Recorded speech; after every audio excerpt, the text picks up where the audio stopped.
He reached out and pulled history right off the seafloor, a corroded bronze lump, the size of a shoebox, completely unrecognizable. But inside, 37 precision bronze gears, built in 100 BCE, should not exist, 1901. A Greek sponge diving crew was riding out a brutal storm near Antikythera Island. It had already kept them stranded there for 3 full days. To pass the time, they dove. 60 meters down, they found a Roman cargo ship completely wrecked, its entire contents scattered across the seafloor. The ship carried looted Greek treasures, marble statues, gold jewelry, ancient coins, and expensive marble furniture, all of it bound for Rome. Among everything on that ship, one item nobody could identify at all. It looked like a corroded rock, just a worthless lump of junk. It arrived at the National Archaeological Museum in Athens and sat in a back storage room, untouched and completely unexamined, for 2 full years. Nobody examined it at all. Nobody cared one bit. It looked like nothing important, just another piece of unidentifiable corroded wreckage from the Mediterranean. Then in 1902, one researcher finally examined it up close and noticed something completely impossible protruding from the outer crust. A bronze gear, precisely machined. Stop right there. If this is real, and it absolutely is, then everything you were taught about ancient technology is fundamentally wrong. Not slightly wrong, not off by a small amount. The kind of wrong that completely rewrites what we thought we understood about human history altogether.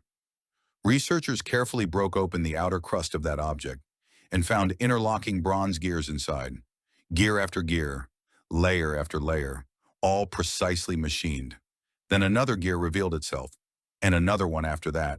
37 bronze gears total, all precisely connected, all operating together as a single integrated system. X-rays done in the 1970s revealed the gears hidden inside.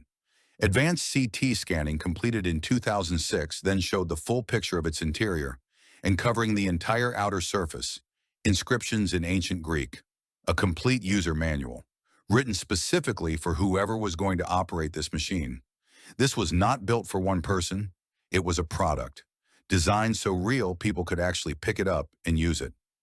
On the front face, multiple calibrated dials and a hand crank on the side. Turn the crank.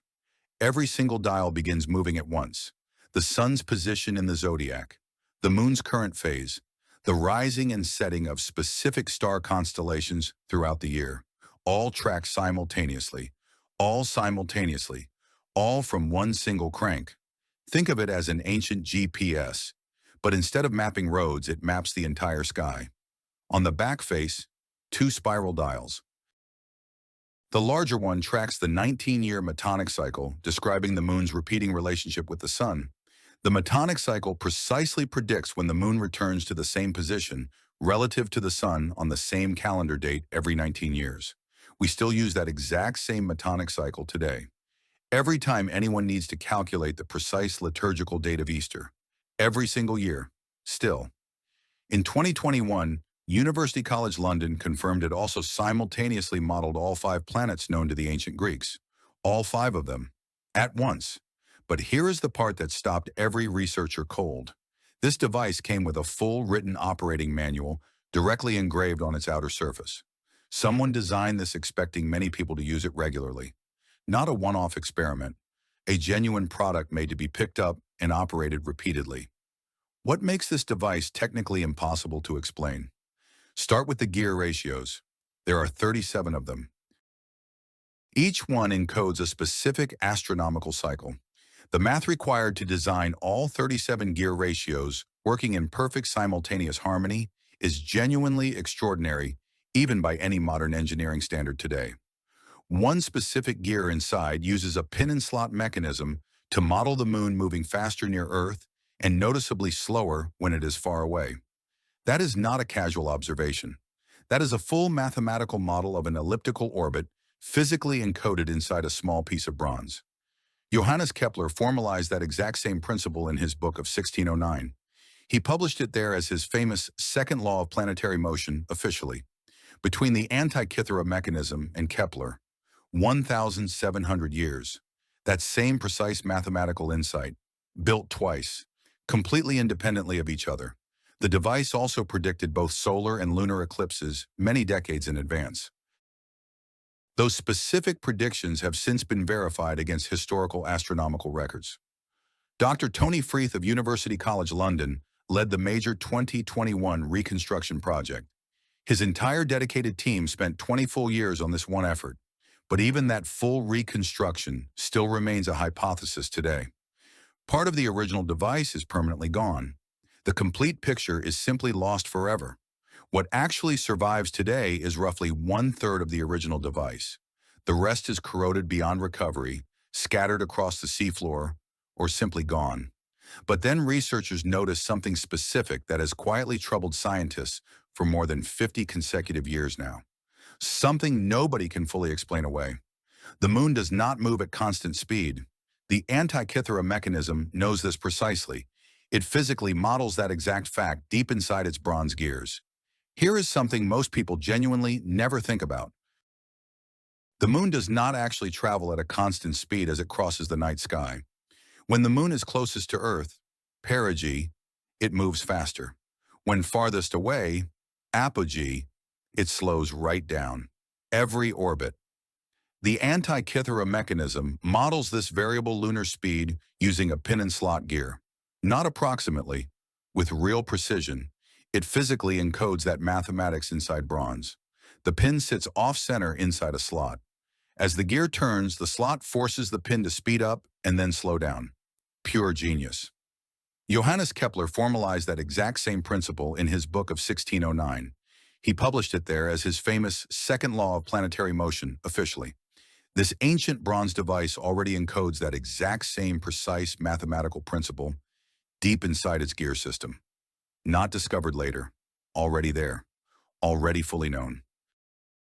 1,700 years before Kepler published that law, someone in ancient Greece had already worked this out completely on their own. Kepler didn't discover that principle.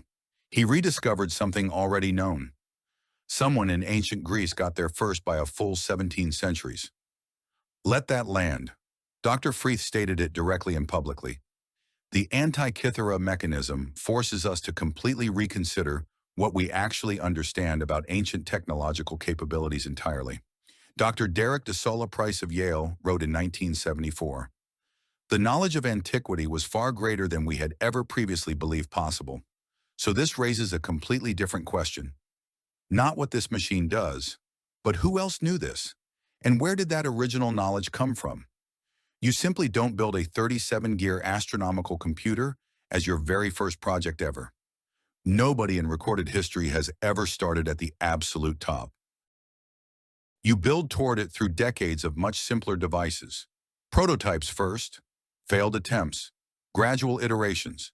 There must be an entire engineering trail leading here, but there is absolutely nothing.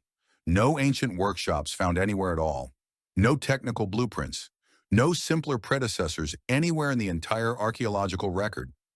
Ancient Greek texts do mention sphere-making, the actual construction of mechanical working models that physically represented the motions of the entire cosmos above.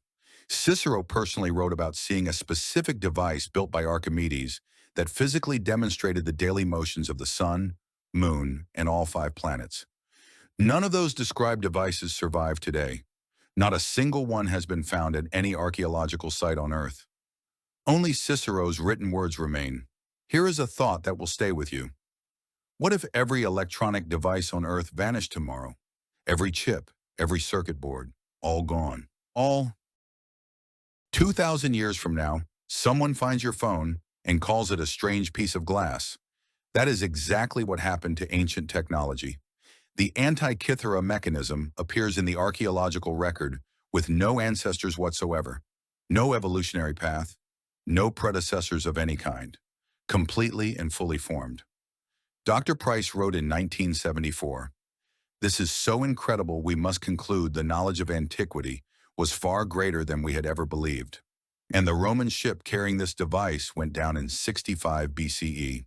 Taking everything else aboard deep into 60 meters of total, permanent, lightless darkness. Unless this mechanism was not actually an exception at all. unless everything else from that same ancient tradition was simply and deliberately destroyed long ago. What if we are not the descendants of primitive struggling people?